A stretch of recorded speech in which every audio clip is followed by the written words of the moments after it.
안녕하세요.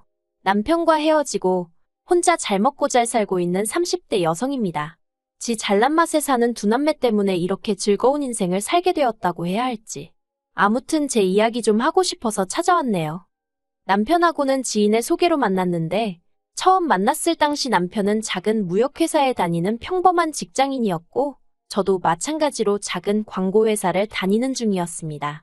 둘 다 적지 않은 나이에 한 만남이었기에 처음부터 결혼을 전제로 만납시다 하고 딱 정해놓은 것은 아니었지만 가벼운 마음으로만 나간 자리도 아니었어요. 그리고 다행이라고 해야 할지 첫 만남이었음에도 불구하고 말이 너무 잘 통하더라고요. 특히나 제가 커피에 관심이 많았는데 남편도 커피만큼은 자기 취향이 확고한 사람이었던지라 즐거운 대화를 나눌 수 있었죠. 이후로도 저희는 커피로 유명한 카페를 찾아다니며 데이트를 하게 되었고 그렇게 연애한 지 2년 만에 결혼 이야기까지 나오는 사이가 되었습니다. 사실 그 무렵 이미 친구들 중 갈만한 친구들은 다 시집을 간 상황이었기 때문에 저라고 조급한 마음이 없던 것은 아니었어요. 그렇다 보니 남편이 먼저 결혼 이야기를 꺼냈을 땐 기쁜 마음과 동시에 뭐랄까 약간 안도하는 마음도 있었던 게 사실입니다. 그래서 남편의 프로포즈를 기쁘게 받아들였고 일주일 후에 바로 남편이 본가에 인사를 드리러 가게 되었지요. 남편의 본가에는 시부모님 두 분과 아직 결혼하지 않은 남편보다는 3살 어린 신우가 있었습니다. 그리고 남편과 신우의 사이는 제가 보고 들은 보통의 남매들과 비교하자면 유난히 가깝게 느껴졌는데 그때만 해도 저는 제 자신이 너무 예민한가 싶었어요. 아무래도 제가 남자 형제가 없다 보니 제 자신이 색안경을 끼고 보는 건 아닌가 싶기도 했고요. 하지만 돌이켜 생각해보면 신우는 이미 그때 당시 나이가 20대 후반으로 적지 않았음에도 불구하고 매사 저희 남편에게 의지하는 성향이 강했고 남편은 남편대로 그런 신우를 안쓰럽고 애틋하게 여겼습니다. 그래서 처음 시댁에 인사를 가던 날 남편이 하는 말이 신우가 행여 실수를 하더라도 너그럽게 이해해주면 좋겠다고 하더라고요. 그리고 그때만 하더라도 저는 그냥 의례껏 하는 이야기라고 생각했기 때문에 그러겠다 했습니다. 어쨌든 저보다도 1살 아래였으니 여동생이다 여기면 되겠지 싶었죠. 그런데 막상 신우를 만나보니까 이건 뭐 어디까지 받아주는 게 맞을지 모르겠더라고요. 처음 시댁에 인사를 갔던 만큼 빈손으로 갈 수가 없어서 어머님이 평소 좋아하신다는 빵집에 케이크와 꽃다발을 준비했었어요. 사실 저도 평소에 실용적인 걸 선호하는 성격이다 보니 꽃다발보다 뭔가 유용한 게 없을까 고민도 했었지만 한편으론 꽃이라는 게 또 이럴 때 아니면 언제 선물을 하고 언제 선물로 받아보시겠나 싶더라고요. 그래서 나름대로 고민 끝에 성의껏 마련한 선물이었지요. 그런데 제가 어머님 아버님께 드리는 선물을 신우가 중간에서 땅 낚아채듯 가져가더니 이런 거 얼마씩이나 하냐면서 상품권 같은 거 사왔으면 더 좋지 않았겠냐고 그러는 거예요. 순간 황당하고 어이가 없었지만 저도 크게 당황한 나머지 그런가요? 하고 그냥 웃고 말았습니다. 하지만 이건 시작에 불과했어요. 신우는 제 옷차림을 위아래로 훑어보더니 듣자하니 다니는 회사도 별로 안 크다던데 이런 거 사입고 하는 건 다 그쪽 돈으로 하는 거냐면서 그러면 돈도 못 모았겠다는 겁니다. 그리고 이때는 저도 그쪽이란 호칭도 그렇고 하는 말도 어이가 없어서 똑같이 그쪽이 걱정 안 해도 된다고 어디 가서 아쉬운 소리 안 하고 살 만큼은 벌어요 하고 받아쳤지요. 그러자 남편이 신우 뒤쪽에서 저를 보면서 멋쩍게 웃으며 참아달란 사인을 보내더군요. 그리고 어머님 아버님도 저더러 애가 그냥 하는 소리라며 신경 쓰지 말라고 하시고 신우는 입만 삐죽거리며 저를 훑어보길 멈추지 않았는데 솔직히 한마디 더 해버리고 싶은 걸 상황이고 자리가 자리인지라 꾹 눌러 참았네요. 이후로 어머님께서 식사를 준비해 주셔서 같이 점심을 먹게 되었는데 그 자리에서 이런저런 이야기가 오갔습니다.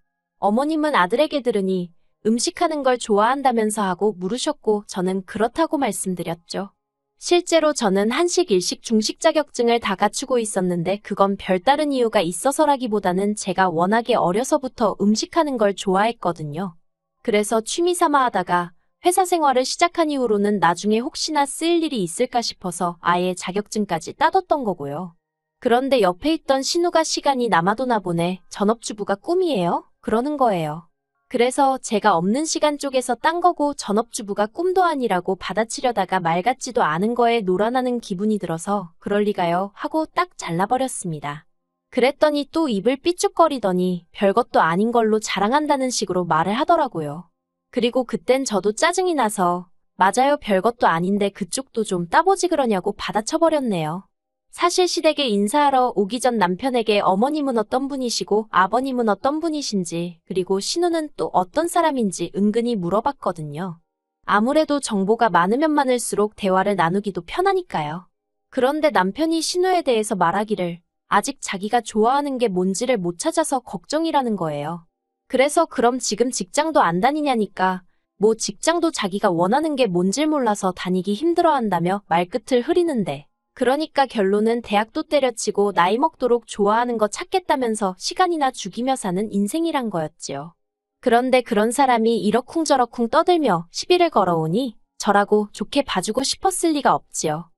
아무튼 그렇게 첫 인사를 마치고 집으로 올라오는 차 안에서 저는 저대로 마음이 상하고 남편도 남편대로 뭐에 마음이 상했는지 서로 별말 없이 있었어요. 그러다 집에 다 와갈 때쯤 남편이 그거 좀 받아줄 수도 있는 거 아니냐면서 서운하단 식으로 말을 하더라고요.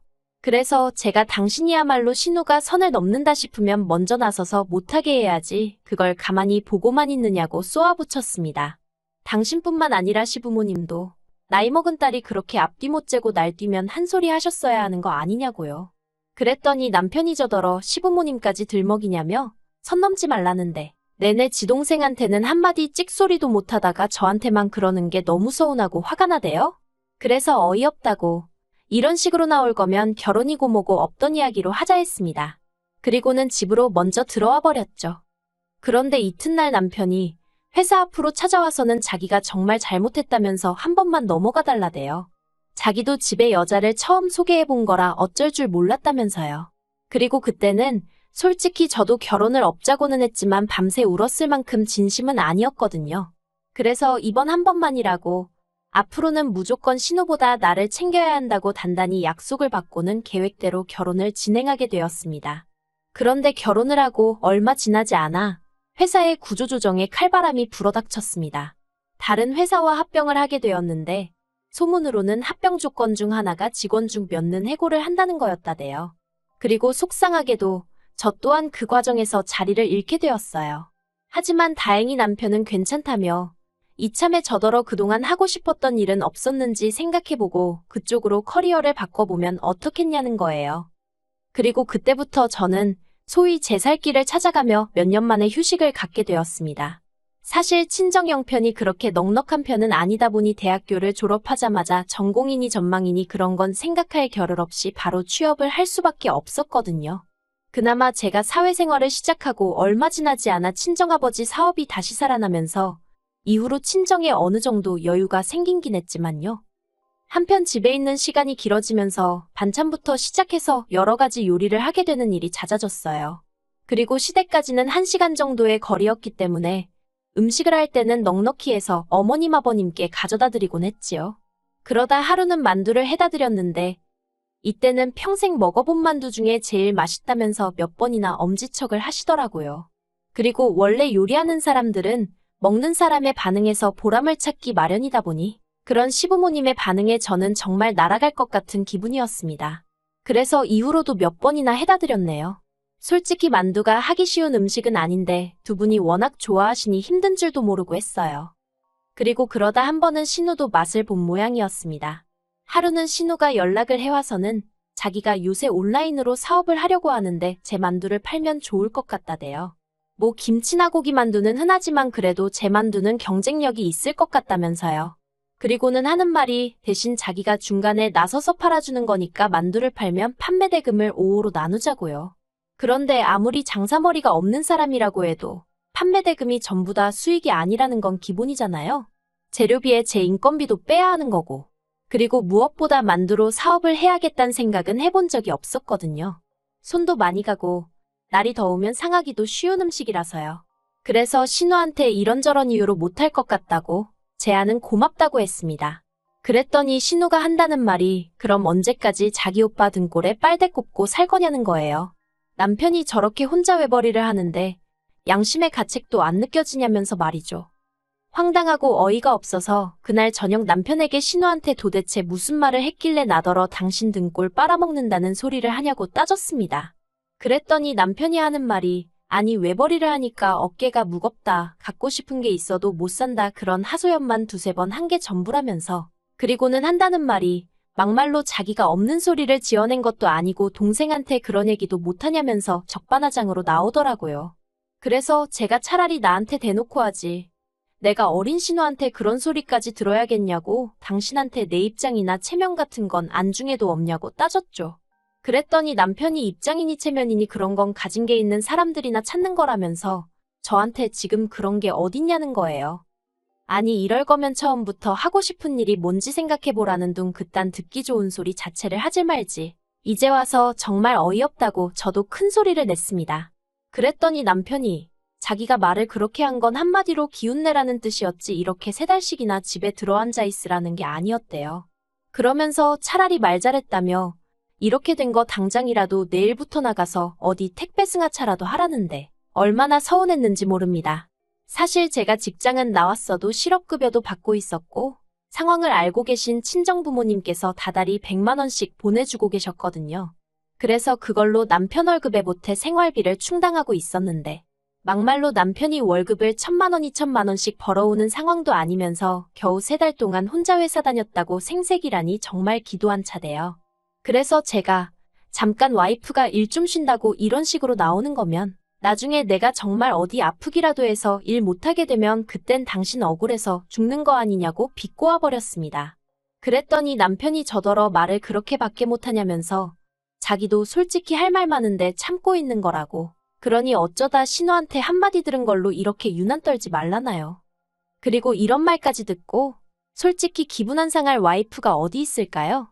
저는 뜬 눈으로 밤을 새웠을 만큼 서운하고 섭섭한 마음을 감출 수가 없었고 결국 이튿날 남편에게 당장 내일이라도 택배 승하차든 뭐든 하겠다 했습니다. 대신 조건이 있다고 신우더러 나한테 말 막 한 거 사과하라고 해달라고 했어요. 당신이 나한테 서운한 건 이해하겠지만 그렇다고 신우가 나설 자리는 아니었으니 신우한테 정식으로 사과받아야겠다고요. 그랬더니 남편이 저더러 정신을 못 차렸답니다. 오히려 신우 아니었으면 이렇게 부부간에 허심탄회하게 이야기할 일이나 있었겠냐며 오히려 저더러 신우한테 가서 여러 가지로 신경 쓰게 해서 미안하다 그리고 고맙다고 얘기하고 오라나요? 그리고 그런 남편의 말에 저는 크게 충격을 받아서 제가 남편더러 정말 끝까지 이렇게 신우 편만 들거냐고 물었습니다. 터져나오려는 눈물을 간신히 억누르며 말이에요. 그런데 그런 저를 보고도 남편은 이제 지금 누구 편드는 거냐며 저더러 일을 안 하고 집에만 있으니까 너무 예민해진 거 아니냐며 제가 우는 건 알아서 할 일인데 자기까지 아침부터 피곤하게 만들지는 말라대요. 그리고 그런 남편의 모습을 보고 있으니 이 결혼 생활과 이 부부 사이에 희망이란 게 있긴 한 건가 하는 생각이 들었습니다. 시간이 흘러 제가 만약 어디라도 못 쓰게 되면 저 사람이 나를 아내로 대하기나 할까 싶었고 힘들고 지치는 순간에 남편한테 의지할 수 있을까 하는 의문이 들었지요. 그래서 남편에게 저도 진심반 홧김반으로 그러면 그냥 나랑 살지 마 하고 소리를 질렀습니다. 그랬더니 남편이 기도 안 찬다는 표정으로 네가 먼저 헤어지자고 했다며 이번엔 안 잡을 거라더니 네 말대로 헤어지자 하고 나가버렸어요. 그렇게 쾅소리를 내며 닫히는 문을 보고 있으니 망연자실이라고 해야 할지 눈물만 나오고 말도 안 나오대요. 하지만 이렇게 남편의 속내를 본 상황에서 저라고 무슨 미련이 남았겠어요. 제 집만 챙겨서 친정으로 향했습니다. 집은 남편이 자취하던 집에서 일단 제 집만 들여서 살림을 시작했던 차라 이래저래 따질 것도 없었고요. 그렇게 남편과 헤어지고 저는 몇 달 뒤 작은 식당을 열었습니다. 테이블 4개의 예약만 받아서 저 혼자 하는 식당이었어요. 그리고 광고회사 일은 별로 좋아하지 않았어도 어쨌든 몇 년을 하던 분야다 보니 제 가게 하나 정도 홍보하는 건 어렵지 않더라고요. 주변 사람들의 도움도 많이 받았으니까요. 그래서 금세 핫한 가게로 여기저기 소개가 되어서 가게 여는데 들인 7천만 원 버는데 1년도 채 걸리지 않았습니다. 그리고 여기저기 미디어랑 인터뷰도 하게 되었는데 그걸 남편이 본 건지 신우가 보고 남편한테 말을 해준 건지 아무튼 남편에게 연락이 왔더라고요. 소식 듣고 연락한다며 잘 지내는 것 같아 보기 좋다고 제가 이렇게 성공할 거라 믿었다나요? 웃기지도 않아서 콧방귀도 안 나왔어요. 그리고 원래는 가볍게 무시하려고 했는데 또 이때 아니면 그때 하려다 못한 말을 전할 회가 오겠나 싶어서 당신하고 살았으면 평생 나한테 이런 능력이 있는 줄 몰랐을 거라고 놔줘서 고맙다고 답장했습니다. 덕분에 이렇게 사장 소리도 들어보고 살게 되었다고요. 그랬더니 남편이 자기는 저랑 헤어지고 나서 한 번도 저를 잊어본 적이 없다며 우리 정식으로 다시 한번 시작해볼래 하는데 어이가 없어서 제가 글자 그대로 푸아라고 적어서 답장했습니다. 그리고 처음 남편 과절을 이어줬던 지인에게 남편의 소식을 전해 듣게 되었는데 그 회사도 구조조정 바람이 불어서 남편이 잘렸다대요. 그런데 더 웃긴 건 남편이 잘리면서 퇴직금 얼마 받은 걸 신우가 사업하겠다며 빌려갔는데 사기를 당했답니다. 왜 요새 1억 빌려주면 이자를 얼마를 주겠네 하며 사기치는 사람들 있잖아요. 그거에 당했다대요. 아이고, 똑똑한 척 잘난 척은 혼자 다 하더니. 아무튼 뭐 지인한테는 혹시 그쪽에서 묻거든 저는 아주 잘 지낸다고 근시일 내에 집도 사고 그러게 생겼다고 꼭 좀 소식 전해달라 했습니다. 남편은 몰라도 신우는 아마 제 소식 들으면 배가 아파서 떼굴떼굴 구르고도 남을 텐데 그걸 제 눈으로 못 봐서 아쉬울 뿐이네요.